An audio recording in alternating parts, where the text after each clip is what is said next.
After the muddy ground texture paste has dried on the base, I primed the miniature using an airbrush and Vallejo's German red-brown primer, followed by zenithal sprays of German dark yellow and an off-white from the Golden Line.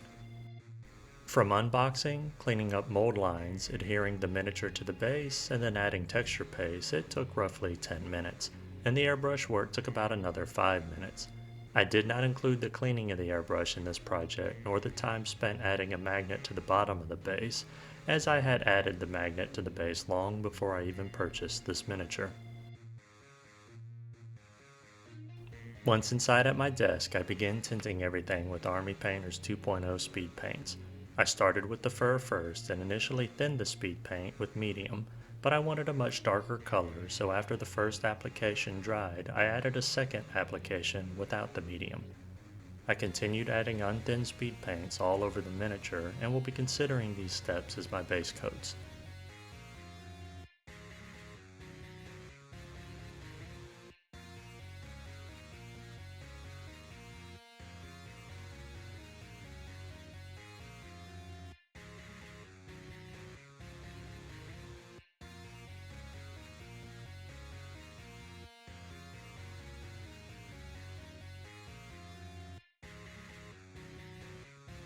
Once everything had speed paint on it and was dry, I added some strong tone wash to the bottom areas of the fur to help add some darker shadows. This work took me roughly 30 minutes. Moving on to the highlights, I started with the fur first, as I intended to dry brush in a pair of highlights on the upwards facing parts of the limbs, torso, and the head.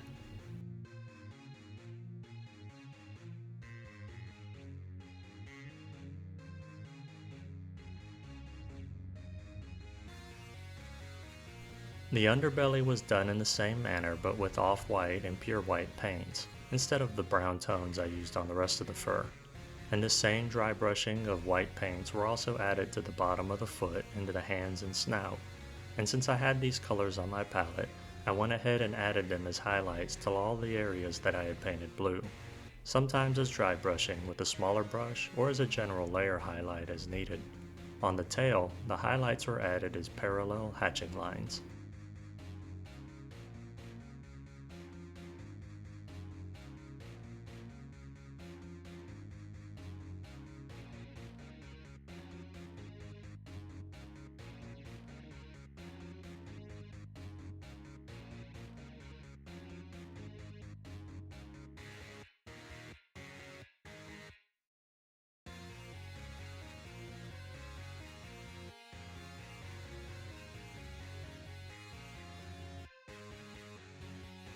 Using magenta, I applied this to the upper interior of the ears, the lips, quiver, and to the nose. Originally I intended the nose to be black, but I later changed my mind and used the same colors as seen here, so the actual painting of the nose won't be shown.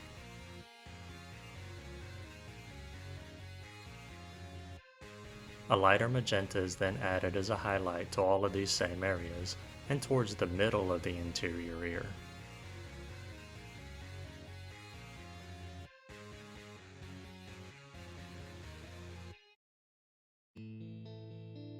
Then, another finer highlight of light pink is added to the same places and in the lower part of the inner ear.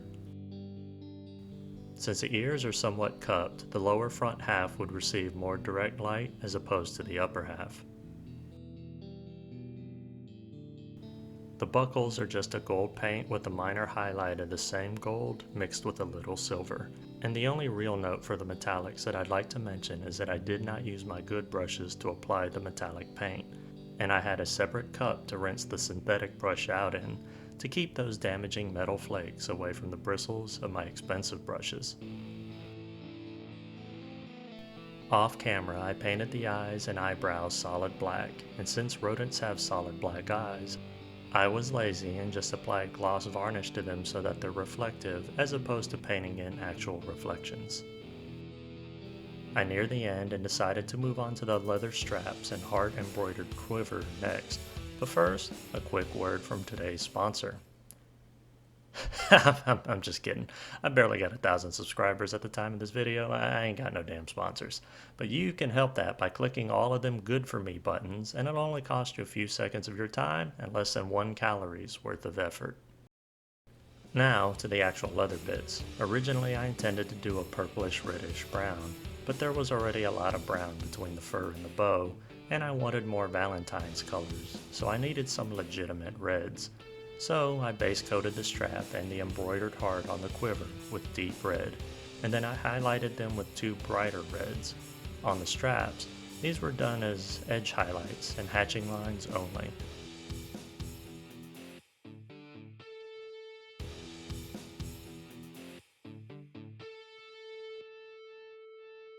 The second highlight of hatching lines I tried to make thinner and lesser in number, centering them where the light would be the strongest from an overhead source.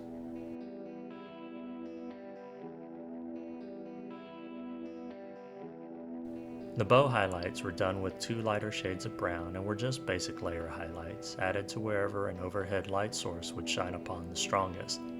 The highlight steps were stress-free and took right at 2.5 hours of effort, which is pretty quick for me, but considering the limited details on the Seville wrote it, I'm not surprised.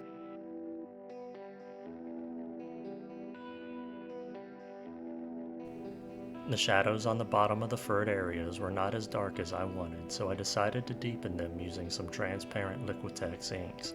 With the brown ink, I redarkened under the limbs and shadow areas of the torso, head, bottom of the tail, as well as using the ink to help blend together some of the transitions on the bow. I follow this up with some transparent magenta ink to help add a little color to some of the shadow areas, mainly around the knees and elbows, the underbelly, under the chin and cheeks, and also to tint the end of the tail pink. I then finished the miniature proper by adding Army Painter's anti-shine matte varnish to anywhere I added wash or inks to remove the glossy finish they leave, and then I can turn to the base. The base I kept simple, painting the rim first in black since I planned to use static grass.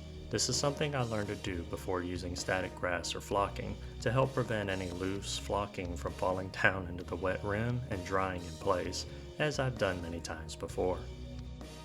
Then, with some bits from the Army Painter Battlefield basing kit that I'm trying to get used up, I add a couple of the foam rocks and spongy plant things with super glue, trying to spread them out for visual balance and to also not obscure the miniature itself. With the Army Painter Strong Tone Wash, I hit the rocks all over and add some choice shadows to the green spongy plants before I try something new that I've never done before. And spoiler alert, what I'm about to do fails. Not because it wouldn't have worked, but because my dumbass didn't read the instruction pamphlet. I had purchased the static flocking applicator years ago and forgot all about it. I saw it the other week and decided that I had bags of static grass, so why not give it a shot. First, I thin down some PVA glue that I know will dry transparent, and I carefully spread this around the base, making sure that I only get it on the ground and not on the rocks, greenery, or most importantly on the miniature. Anywhere I do get this glue that it shouldn't be, I clean it immediately with a damp brush. Adding a little bit of flocking to the applicator, I clip it to the metal pan next to the Mousling. The front of the pamphlet that I did not read, save for the giant capital lettered warning of danger high voltage, which I laughed at because this thing is powered by 2 AA batteries and 3 volts is nothing compared to the multiple times I've been shot by 110 volts, because I had to go back to rewire various things in my life that previous jackasses did not wire right in the first place. Where was I? After clipping onto the pan, I hit the on button and shake the flocking vigorously and then turn the miniature some and repeat. And did it work? Yeah, sort of. I shook some of the flocking onto the glue and it dried in place. But did it stand up from static electricity? Nope. Did it fail because of the super cheap applicator I purchased off of Amazon? Nope. It failed because the on button doesn't toggle on or off. I discovered after shaking the flocking on that you have to hold the button down the entire time. So this is where I stopped with this project. I like painting simple things like this as I don't feel so stressed about it, like I do right now with other projects that I've been working on for the last 3 weeks. Rotating in a simple miniature with few details is always a nice change of pace, and though I failed with the static grass, I did try something new and technically, and that's always fun. For lessons learned, I had a lot of trouble managing my paint for this miniature, and it kept drying out quickly or the moisture in my brush would dry up faster than I'm accustomed to.